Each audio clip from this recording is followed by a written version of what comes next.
Hi guys, welcome back to another analysis video. If you are new, I am Ben who likes to do analysis of companies and REITs. If you are not, welcome back. So before we start, I hope that you could hit the like, subscribe and comment on any analysis that you would like me to do next. So in this video, I'll go through the Keppel Pacific Oak Reit full year 2022 results and provide some insights into Prime US Reit and Manulife Reit as well. So before we go into the earnings, I will say one of the good things for this US Reit is that the property valuation was not really badly hit with a mixture of ups and downs in terms of valuation. Moreover, some of the valuations came in surprisingly higher. My concerns for overseas office REIT is that there might be ample supplies of offices as compared to Singapore, which has a niche amount of supplies, therefore making competition very hard, and with the recent retrenchment, office spaces demands might decrease, especially in overseas. So we'll look through the results and to see how well they are managing all these difficulties. So let us now jump right into the key highlights. So as you can see from this slide here, one of the main things that I would like to focus on will be the property valuation. As I've mentioned time and time again, US office REITs are badly hit with terms of valuations, therefore bringing their assets down and bringing their gearing ratio high, making the REITs very risky. And if you see, the overall property valuation has increased by 0.2% year over year, which is a slight win as compared to having a drop in the property valuations. So the management has actually kind enough to actually even evaluate on the property valuations in slide number 16. As you can see, the overall property valuation has only dropped by about a small value of 2.69% at 39.2 million out of 1,423 million. And you can see which individual properties are actually dropping in values, with a mixture especially for the bigger assets. If you can see, the assets in Seattle or Washington are actually the bigger assets, with minor increase rather than a decrease. So this is very good, especially for Keppel Pacific Oak Reit, where majority of the assets are in Seattle. So going back to the key highlight slides, if you look, the distributable income actually increased by 5.1% year over year. However, the DPU actually dropped by 1% year over year. So why is this the reason? It's because the management fees, instead of taking units that was last year, so this year they actually are taking paid in 100% cash.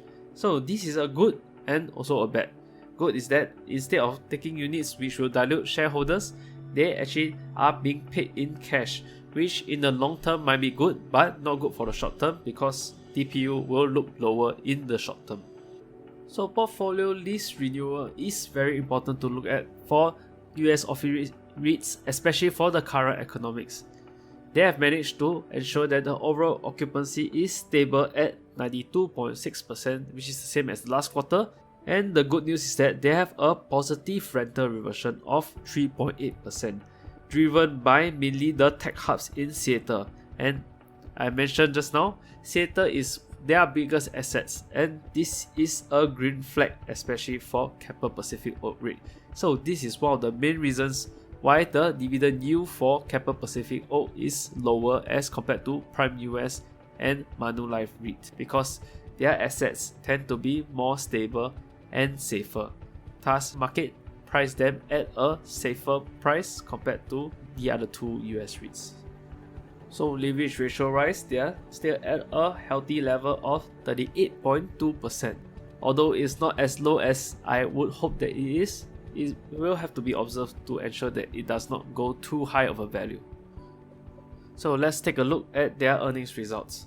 So although Keppel Pacific Oak do not give the luxury of showing the quarter over quarter results, I've actually break it down for us. So although the balance sheet originally only shows the second half, and the second half actually gives a good, quite a decent value that says that the revenue increased by 1.4% from last year, but the NPI actually dropped by 2%.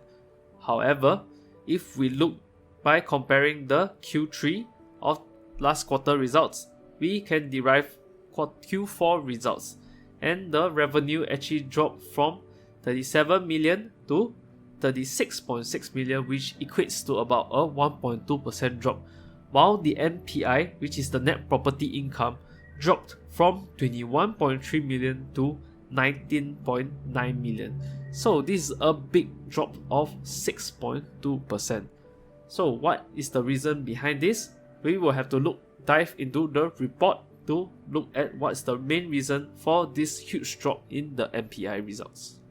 So looking at the report, as you can see, the main reason due to the increase in property expenses was because of higher utilities, management fees, repairs and maintenance fees.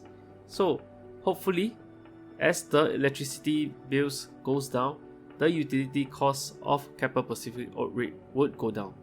So this actually resulted in a drop in the income available for distribution. So therefore, for REITs, net property income is always the very important metrics to look at when it comes to distributing to shareholders. However, at the current share price, it's priced with a high dividend yield 9 to 11%, which is very attractive, but definitely there is risk involved for this REIT as compared to other Singapore REITs. That's why the REITs is being priced at a very attractive yield. So looking into their debts, they have not a big concern because at a 38.2% gearing ratio, they only have 1.8% that is required to be refinanced, and they have uncommitted revolving credits that will be drawn to actually pay for this debt. Moreover, the majority of the debt of 12.9% will only need to be refinanced at Q4 next year. So, in my opinion, I'm personally quite confident that the inflation would slowly trickle down. Thus, the Fed will not have to increase the interest rate as much and might even decrease by the time we reach 2024. So therefore, it might benefit Keppel Pacific Oak Reit when it comes to refinancing during this period of year 24 and 25. However, this is much to be seen and things might change and inflation might not come down as much as we hoped, and this will be a risk for Keppel Pacific Oak. Because if the interest rate do not come down as much, their refinancing would actually bring up their cost of debt even higher, thus making their loans more expensive to pay and decrease in the property income that is available to distribute to shareholders. Okay, so looking at their occupancy chart, we will compare with their Q3 occupancy. Although overall occupancy actually went up slightly, it was increased due to the divestment of the other two buildings that has quite a low occupancy of 60+%. The numbers that are in red, as you can see from the slides here, are the decrease in occupancy, whereas the blue ones are the one that increase. On the bright side, the larger drop in the occupancy for California and Texas are constitute of smaller amount of income, therefore having a smaller impact. Although the occupancy dropped from 88.8% to 78.3%, while Texas actually dropped from 94.8% to 91.7%. The biggest asset that will have to be focused on is the one in Seattle, where while the assets have a mixed results, they actually still give a decent results, where the Plaza building has a slight drop from 93.6 to 92.3. While the good thing is that the other two assets in Washington has an increase from 95% to 96.8%, while 96.8% to 97.9%. So overall, this is a very good result. To me, US office REITs are being badly hit, but the management in Keppel Pacific Oak Reit is still managing them well. So let us take a look at Prime US REIT first to know why is the reason why the market are pricing them at a higher yield, because they are a riskier REIT. So firstly, as you can see from the key highlights, the average leverage is at a very much higher value of 42.1% as compared to 38.2% of Keppel Pacific Oak Reit. Although the rental reversion is high, the worries are in the leverage that is going up with the drop in asset valuation over time.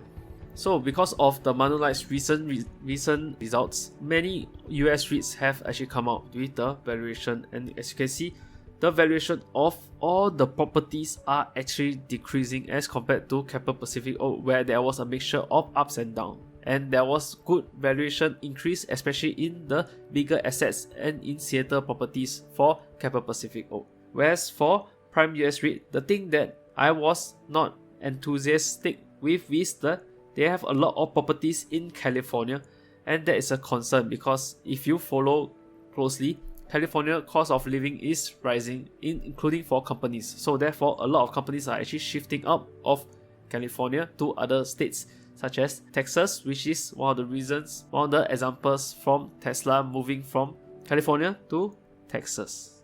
So another thing that I would like to highlight is that their tenancy concentration for the top 10 tenants are at a much higher value of 9.8% as compared to Keppel Pacific Oak Reit at 24.8%. So this is a slight risk that, although it's not a big concern, I would still take it as a risk that things might happen and this might affect their CRI. So therefore, even for any REITs, it's always important to ensure that they are actually spread out with no tenants having a high CRI, so that in the event if the tenant withdraws, their income is not as badly hit. So the next REIT we'll look at is Manulife Reit, and as you know, based on the recent news, they have a gearing ratio that is extremely high and very dangerous to the limit at 48.8%. This is a very ridiculously high gearing ratio that you do not want your REITs invested to be in.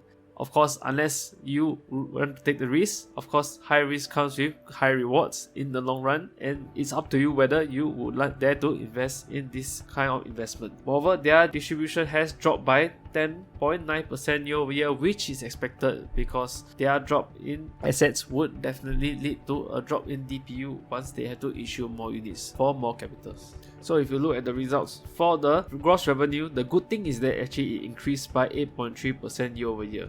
However, the distributable income actually dropped by 1.7% due to lower rental incomes and higher vacancies and higher property expenses.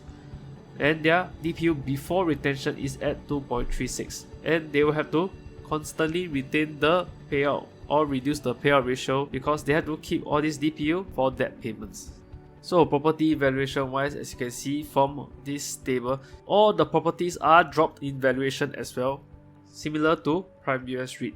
However, for Manulife Reit, for some reason, the office REITs are dropping at a way higher valuation as compared to Prime US Reit and especially Keppel Pacific Oak Reit.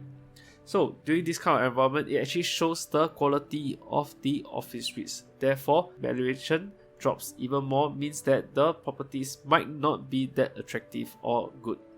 So because of this, I would say that one of the largest risks for Manulife Reit is that the valuation might continue to drop due to vacancies and the drop in the attractiveness of their office REITs. So this would further bring out their gearing ratio and hitting the limit. Thus, they would have to either issue more shares in order to pay down the loans or find ways and means to reduce their debts. And one of the ways is to sell their assets in order to pay down, which is not a favorable thing to do, especially in this kind of environment where offices tend to be valued lower. Thus, they have to sell at a discount. So that gives you the quick comparison between Manulife, Prime US Reit and the Keppel Pacific Oak Reit. So in conclusion, Keppel Pacific Oak Reit has its pros and cons with high dividend yield and reliable sponsors. Sometimes the risk to invest in this kind of REIT might be worth it if you read into the lines and the balance sheets and comparing between the different departments of the US REITs. However, since it is a US office REIT, the situation and supplies there might be unsure as compared to Singapore offices where there is limited supplies and large desires for companies to open their offices in. So therefore, occupancies of these offices are important to be monitored, and we have to look into their Q&A to see their answers for the respective analyst questions. Moreover, it's important to actually focus or ensure that you know that which states are actually attracting more and more companies to move into so that the REITs are able to profit from it. Thank you so much for watching. Please subscribe, like and comment on any analysis that you would like me to do next. And please comment on your opinion as well, and do you agree with what I've said for these 3 respective REITs comparison. Thank you, and to the next video.